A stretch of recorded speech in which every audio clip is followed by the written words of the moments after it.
Doing a special show today where we're going to tell you a little bit about some work that we've been doing with a book called Crucial Conversations.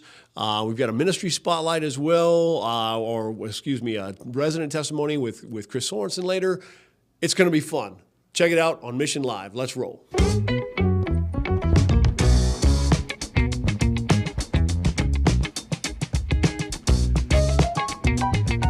Good morning and happy Monday. You are here on Mission Live. I'm so glad that you've joined us. I love our little groovy music there. That is so fun.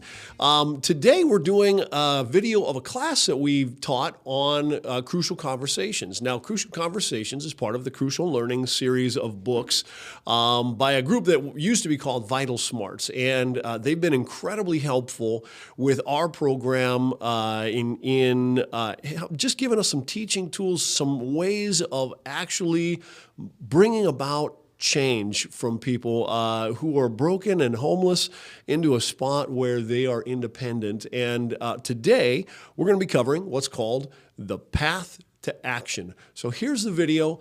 Check it out, and we'll see you in a bit.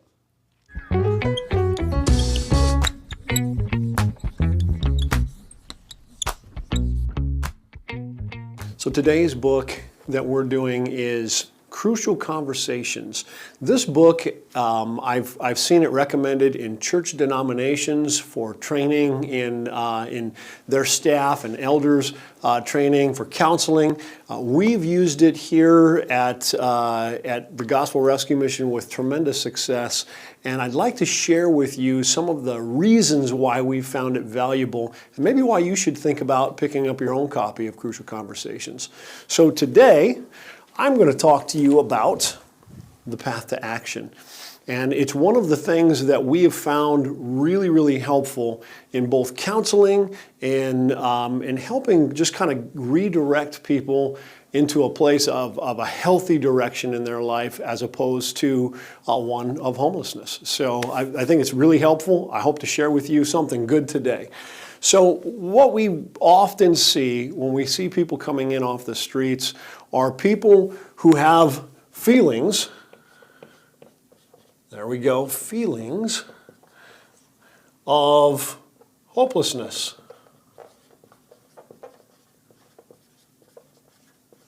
Or despair. We see a lot of anger and fear.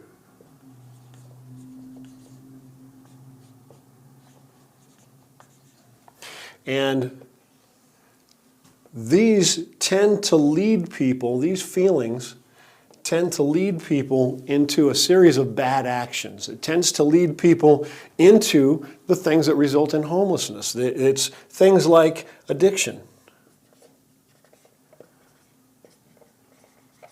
or isolation.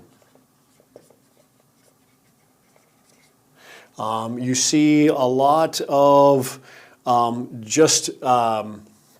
violence.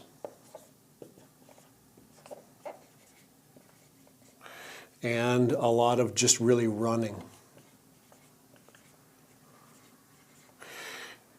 And so what we see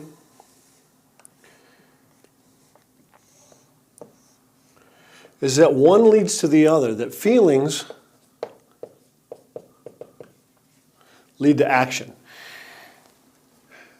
We constantly catch this bad action in the homeless community, and we're going, why is this here? Why are we seeing this activity going on? Well, when we talk to them, we see that they have a lot of feelings in common. So one of the things that we started doing was going, how can we address this in a way that's helpful?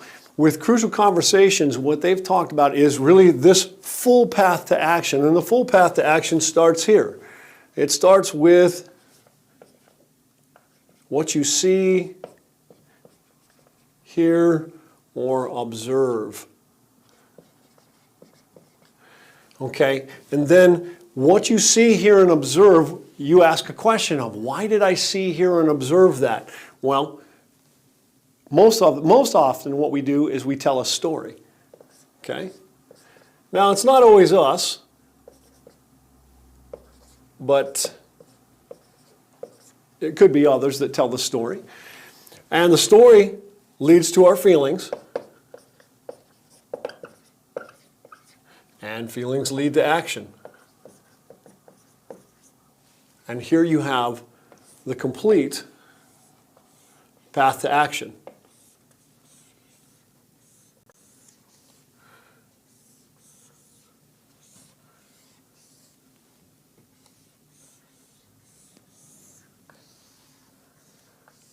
And so if we're ever going to correct this, what we really have to do is we have to correct this. It really comes down to mastering one's story. And this is something that gospel rescue missions have that's unique, is an ability to help correct the story, plus we get to introduce the truths of the gospel into that storyline, which changes absolutely everything. Let me give you an illustration to see what we're talking about. So let's say I have somebody who comes in who has been victimized in their life, who's coming in from maybe a broken marriage in which they don't know what's going on. They don't understand why the marriage is falling apart. But they notice that their spouse had put distance between them, and they were seeing, hearing, observing this behavior between them and their spouse, which eventually, with no communication, they start telling themselves a story about it. Why is this happening? Why is this happening to me? And the story they tell themselves is, you're not a good person. You're not a good person. You're not doing all that you could do, and even what you could do is the wrong things. And so again, they tell this story to themselves, which leaves them feeling how? Well, hopeless, full of despair, maybe anger, maybe fear. Okay, all of these things, which leads to actions. What do I do? Oh no, what do I do? Well, I may start reducing myself to addiction or isolation. Maybe I start acting out violently, trying to grab onto the thing that I'm telling myself I'm losing. Or maybe I just start running. I just think I can't live with hearing one more time that I'm failing at something. And so, again, by the time we get here and we say, okay, this person has now been using drugs, maybe isolated, lost their marriage. They've been out on the streets for a long time with this story echoing through their mind, okay? And they finally get to the place where they're like, I'm worthless. I don't do people right. I don't understand how to deal with life. I behave inappropriately. I don't know what to do. Well, why do you use drugs? Well, because who would want to live life feeling this way all the time? I can't sleep because of it. I can't eat right because of it. All of these things. So again, what we see is this pathway that's leading to a bad action. So one of the things that we have to do is help this person begin to identify when they're feeling this way. Help identify the stories that lead up to this bad feeling. How did they get there? How did they get to this point? And what we may find out is, okay, well, golly, yeah, they saw their spouse leave. They saw this thing happen. It may not have been all the story that could be told. Proverbs 18:17 says this. It says that the first person to bring their story, the first person to tell their story always seems right, until somebody comes and cross-examines it. And so one of the things, even when that person to tell the story to ourselves is ourselves about how we got to this spot, we tend to just reinforce it and reinforce it. It always seems right. We tell the story that seems most right to us. It could be that our spouse told us this story, that the spouse said these bad things, but it doesn't necessarily mean that it's all there is to be said of the story. And so a person, obviously, they're feeling bad because of this story that's just reaffirming itself, and they're constantly in this bad feeling. No wonder. They want to isolate. No wonder addiction sounds good. No wonder running or violence might sound good. It makes sense. It makes sense if this story is true. The question that you have to ask and continually challenge is the story true? So learning to master the story is so important. So what if we can come in and say, hey, I've got good news for you. The story you've been telling yourself may not be all there is to the story. First of all, if you're in a bad relationship, that takes two people, okay, at least, to make that relationship bad. And so you're not the only player in that story. Second of all, just because you didn't know, just because you didn't have a good relationship skill, doesn't mean you can't learn one, okay? And so it's not all that there is to be said. You may find yourself in a bad condition at one point in time, but you don't have to stay in that bad condition. You can learn new skills, new talents, new relationship abilities, and you can actually get to where you're pretty good at it, even if you weren't when you began. And then here's where gospel rescue missions are unique. Gospel rescue missions have this great thing. We tell them that you are created in the image of God. That you are created in the image of God and capable of great things. And not only that, but even if you failed in your past, that there is somebody who bled and died to give you his perfect life, to redeem the life that you once had, and maybe you were sowing in death and sowing in all the wrong things into your life. This person came into time and space, Jesus Christ, came into time and space and wants to give you a new life. So the old things don't have to stay the way they are. They can pass away and you can move on into this new life. And so suddenly, this story can change. You're not doomed to this action because you're not doomed to these feelings, because you can have a different story. So let me give you a quick illustration of how this works in a real simple way. So let's imagine that you are waiting to get out of a movie theater, and at the end, you parked at the very far end of the parking lot, and it's dark out. It's nighttime. And the parking lot's already emptied because you watched the entire movie and you watched all the credits and everything. And so you're walking out, you're getting ready to leave the theater, and you look across, and there's your car, but in between you and your car is a large man in a dark hoodie leaning against a lamppost. Okay? Now, you could tell yourself the story that, well, looky there. The theater has actually provided security to make sure that I get to my car safely. Okay, now if that's the story you're telling yourself, how's that going to make you feel? Well, if you believe that that's the case, you're going to tend to go, oh, okay, I feel good. Woohoo! I'm happy as I go and walk my way to the car, and I'm going to feel much better. Now, same story, and the one that we're probably more apt to, the same scenario, but the one that we're more apt to tell ourselves is, oh no, there's my car, there's somebody in between us, it's dark out, and he's wearing a hoodie. I bet he's looking to get me. He's probably looking to take advantage of me while I'm alone in the parking lot between here and my car. Now what's happening? Well, now I'm feeling all kinds of troubled, and all of a sudden, my adrenaline's kicking in, okay, because the story that I'm telling myself, the adrenaline's kicking in, and so once the adrenaline kicks in, now here's another thing. My body actually looks for reasons to justify the adrenaline. So what happens? It doubles down on the same story. And now I'm going in this cycle here where I'm telling myself a story, you're in danger, tell yourself the story, you're in danger, and so it's making me feel more and more troubled, which is going to cause me to do what? Run. It's going to cause me to run to my car in fear and terror. Now, here's the thing. Neither of those stories are necessarily true of what I saw, hear, or observed. I probably should have asked maybe a movie theater staff and said, hey, did you know there's a guy out there waiting outside in the parking lot?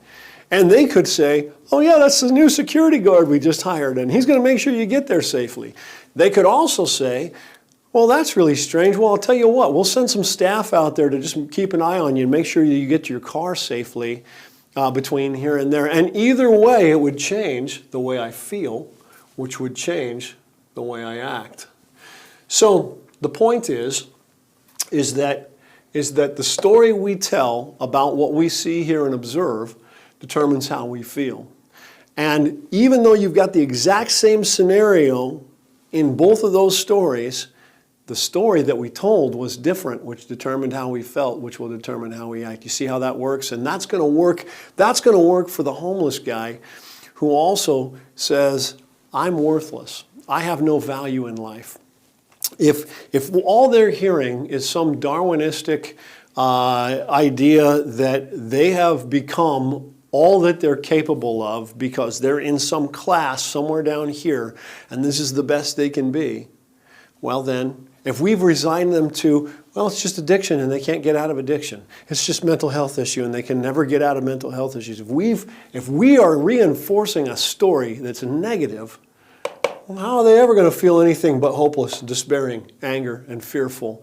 And of course, why won't they just continue in homelessness, in isolation, in addiction, running from people who are trying to help them all the time? It's the story that they've told themselves. And this is why the story of the gospel is so important and why it's so effective in helping the homeless. Because we're not just telling them, you can do better. We're saying, you were made to do better because the creator of the universe knows your name. And he has, all your suffering is not missed on him. And whatever reasons for your suffering, what it isn't, is it's not punishment on you because he sent his son into the world to take the punishment for your sins and mine. And he loves you and wants to change your life and cause you to live a life that glorifies him. Now, if we can actually help them believe that that story is true, which in our experience and from what we've seen and what we know from the scriptures, it is in fact true, then it still may not help us explain why did we see, hear, and observe all the things that we've done, but it allows us to tell a new story. I can't explain all the reasons for all the things that have happened to you in life, but I can certainly tell you this, that in addition to all the things that have happened to you in life, you are worthy of a life that is fruitful, a life that is able to produce and do good things for, not just for yourself, but to be a blessing to those around you. You have the ability to bless others the same way that we want to bless you in making this thing change. And all of a sudden what you have is people that now feel really good about their lives. What that tells you is this also, that you are in charge of this. You are in charge and have some say into how you feel about your life. So it's funny because Jesus in John 8:31 and 32 says something like this. He says that if you abide in my words, you will be my disciples, and you will know the truth, and the truth will set you free. Okay, and so Jesus puts a strong tie to if you're telling yourself the story that Jesus tells, live in his words about who you are, about who he is, then what will happen is you'll know the truth about what you see, hear, and observe. And the truth will actually set you free. It'll set you free. It'll change the way you feel about the life that you live. It'll change the way you feel about those things that are fearful in front of you. It'll give you hope, and that will change your actions. There's a reason why 1 in 4 people that come to the Gospel Rescue Mission in Grants Pass, Oregon, leave with an income stream and leave with a home. And it's because we have enabled them to become men and women who flourish in their life. Because this truth has spoken power and change into their lives. That's the thing that we've learned, one of the things that we've learned from the Crucial Conversations series. And we're hoping that this will be something that you can use in your life. I'm looking forward to telling you more about Crucial Conversations and some of the other books that came through the Vital Smarts group, through Crucial Learning, and these folks. It's very powerful and very helpful towards making change in people's lives. God bless you, and I can't wait to tell you more next week.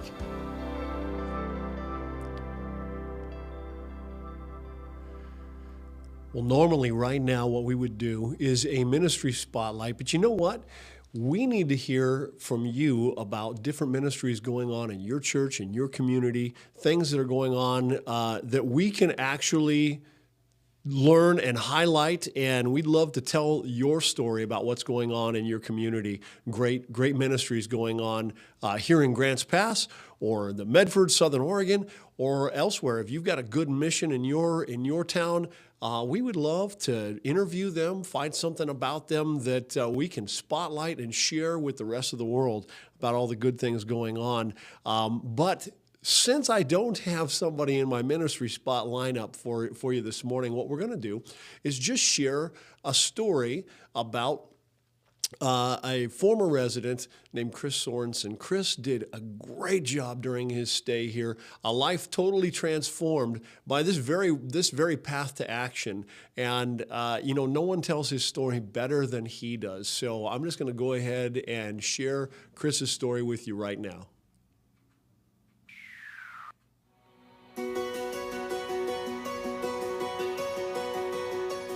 So my name is Chris Sorenson. I came to the Gospel Rescue Mission in Grants Pass, Oregon on January 16, 2017, and went through half the process of checking in. Decided, because of my own impatience, that I didn't want to stay, and returned on April 3rd, 2017, and decided that I needed a change of lifestyle and put forth the effort to be part of this program. I was homeless for quite a long time, and lost in reality, I guess, of my own accord. I went in and out of jail. I got accepted into the drug court program on January 16, 2017, and I also decided not to stay in that program and went back to jail. And when I came here on April 3rd, I got accepted back into that program and went from there. In the first 30 days, the program requests that you don't get a job, you just work on yourself. You stay pretty much in the building, per se, and work on yourself. You work in-house in certain jobs, housekeeping, the kitchen, laundry, but it gives you time to work on yourself and rebuild your stability. And RAs and people in the house is really good. I mean, if you're putting forth the effort to be part of, everybody seems to get along. It's a hard process. A lot of work goes into it, but it's a good building process to restructure your life.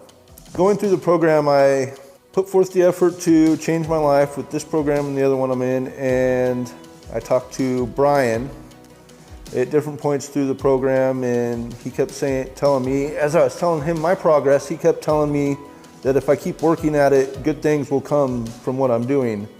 Keep going through the process, and when I get close to being 6 months at the Gospel Rescue Mission, come talk to him, and he would have a awesome opportunity for me to go through, which was dental work, because I've had very bad teeth, probably most of my life. A lot of it was from drugs and just not taking care of them. But he offered that if I stay in the program so long and continue doing what I'm doing, that the Gospel Rescue Mission will pay for my teeth to get fixed. And I want to say it was sometime in October I made my first visit to the dentist, and we made a plan on what we decided should be done, and she gave that plan to Brian, and they talked about it and came up with a solution. And I've gone to quite a few dentist appointments, had quite a few teeth pulled, and we're almost to the end of that process now. I am, I think, 2 visits away from getting my permanent ones that I will have. And it's something that I didn't think I would be able to ever accomplish by my own doings of getting my teeth fixed. I guess I was just okay with what I had going on in that part. But it's kind of awesome looking in the mirror and not seeing black, rotten teeth, seeing actual white teeth and smiling a lot more and not having to go like this when I talk. I'm starting to like that aspect. It makes me a little more outgoing and want to be more part of when group situations because I don't have to hide that. The process leading up to me leaving the machine, I left sometime around January 23rd. I had moved out, and I put a couple weeks thought into it and thought that it was probably the right time to do it. I had felt better about just holding my job down for so long, working on myself through the mission and the drug court program, that I was confident that I would be able to do it and maintain it. It's nice. I actually just talked to the landlord, who I haven't seen since the very first day I moved in and paid rent.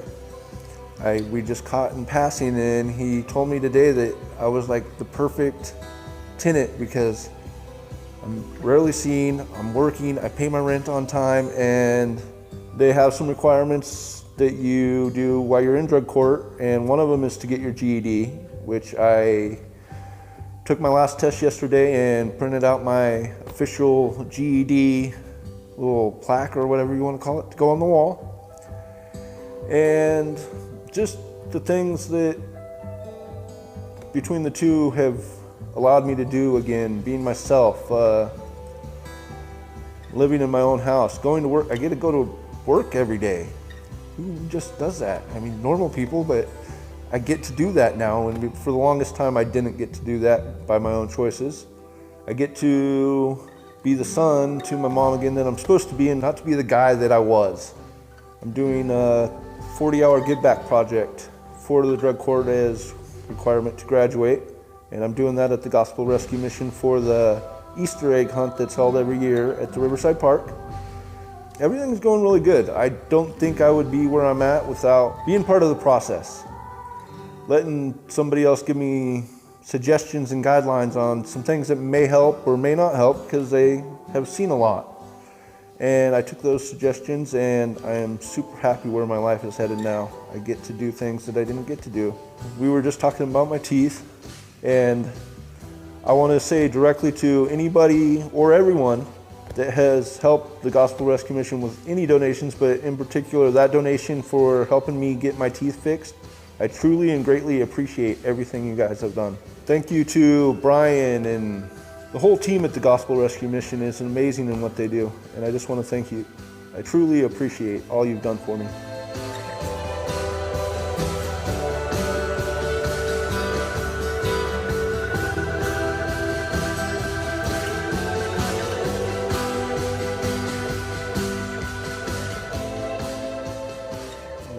Fantastic smile, man. How cool is that? You know, Chris is just one of the many stories of success that come through our doors every day at the Gospel Rescue Mission, you know, and when he first came, man, he was angry and didn't want to make, you know, he didn't want to stay long, and he was frustrated and everything, but he circled back around and he tried it again. And he is a great example of what happens when you really kind of know what you're getting into and you jump in and you decide it's time for a change. Please continue to hold Chris up in prayer and just ask for the Lord's blessing on his life. And what an opportunity, what a cool thing it was for him to share his story with us. I sure appreciate that. Well, it's time for the Mission Rule of the Week. And again, remember, we're framed a lot of times in the community as having kind of cruel and unreasonable rules. And so what we've just decided to do is share them with you. You decide, is it cruel and unusual? So here's Rule of the Week.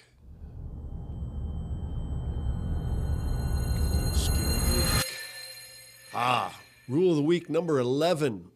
Male residents or male visitors are not permitted in the women's shelter at any time, regardless of marital or parental status. All visitation must take place off of mission property. So here's the idea.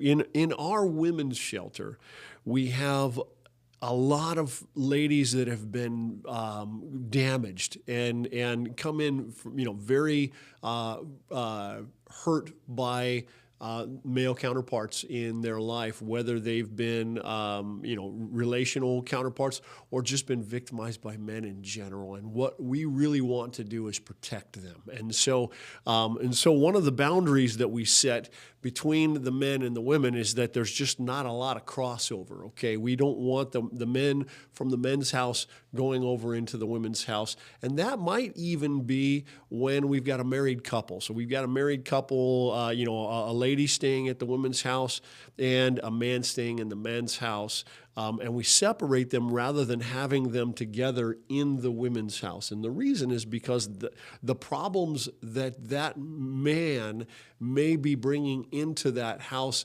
doesn't just affect the husband and wife relationship, but it can actually have this huge impact on the rest of the other women and children that are in the house who maybe are a bit tender towards anything from a man, any kind of raising of the voice, outburst of anger, any of that kind of stuff. It can just add a lot of terror.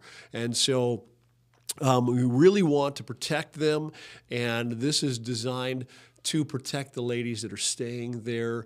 Doesn't mean that husbands and wives and fathers and their children can't meet together, but they just have to do it off-site in a place that when they get together, if there's any problems that might erupt out of that it'll erupt outside of the mission and in a place where it's still protecting everybody, all the women and children that are still remaining in the mission. And so again, it's designed to help protect people that are in the mission as well. Not just it's not just about the couple themselves. And really, the idea is you're here to get unhomeless. So let's first focus on what is it going to take to become independent, unhomeless, and then you can work towards reestablishing the relationship, maybe if it's a married couple or something like that, reestablishing the relationship in an appropriate way. But our first focus, our primary focus, and really it's almost our only focus, is just getting people to leave homelessness behind, to become independent, to learn homefulness and to see what that looks like.